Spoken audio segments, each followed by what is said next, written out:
manolotra ny arahaba tompoko. Ia malefaka indray ny varatra aza atao anatin'ny 3 andro manaraka noho ny fanatonana rindrin-drahona ao Atsimandrefa ny Madagasikara. Na izany naty izany aza dia tombanana mbola hitoetra hatrany ny orana malefaka atao anatin'ny 3 andro avy any amin'ny morontsiraka avaratra Atsinanana Nosy. Etsekilan'izay ihany koa dia hitoetra ny zavona ny voamaraina any amin'ny tapany atsimo ny afovoantany, fa manomboka amin'ny talata ho avy izao kosa dia saika hanenka amin'ny faritra maro amin'ny afovoantany izay zavona izay mitatra hatrany amin'ny tapany atsimo ary ny ilany andrefanosy. Raha ny vinany toetry ny andro amin'ny rapitsy maraina jerena amin'ny antsipiriany dia azorana malefaka ny any amin'ny morontsiraka ny faritra Sava, Analanjorofo ary Atsinanana. Mety hisy tandrifindraona iserana ihany ny voamaraina ny morontsiraka ny faritra Fitovinany sy Atsimo Atsinanana. Faritra hafa omaina ny andro amin'ny akapobenina ibahan-toerana kokoa ingaby masoandro aorian'ny fisavan'ny zavona maraina amin'ny tapany atsimo ny ampitany.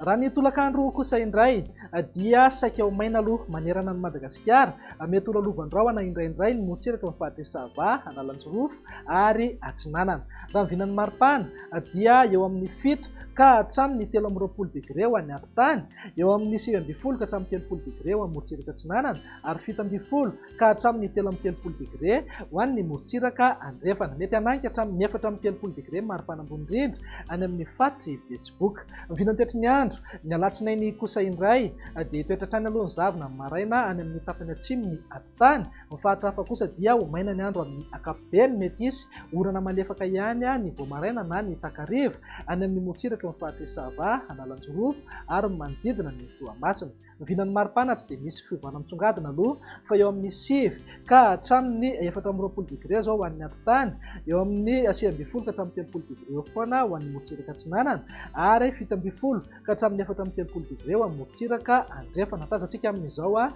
fa mafana indrindra any amin'ny faritra Betsiboka, zany any Mahevatanana 30 degré, torak'izay ihany koa ny any Toliara. Ny vinany toetry ny andro ny talata ary namaranantsika azy dia mety mbola azorana hatrany any amin'iny tendrony avaratra mitatra hatrany Sava, Analanjorofo ary Toamasina. Ny faritra hafa maina ny andro amin'ny akapobeny aorian'ny zavona na azavo tamin'ny maraina ho amin'ny afovoantany iray manontolo ny ilany Andrefana ary ny tapany atsimo ny Madagasikara. Ny vinany maripana mifanaraka amin'izay dia eo amin'ny 30 degré eo foana aloha maripana ambony indrindra any Toliara sy Betsiboka ary ny faritra Sofia, 7 ka hatramin'ny 20 degré ho an'ny ampitany ary eo amin'ny 9 ka hatramin'ny 30 degré maripana ho an'ny morontsiraka Atsinanana. Dia izay indray ny vinany toetry ny andro atao anatin'ny 3 andro avy mamery-taonanao ho amin'ny manaraka indray. Izay avy ety amin'ny meteo Madagasikara dia miarahaba manokana ho an'ireny rehetra ary mirary fety sambatra ihany koa. Veloma tompoko.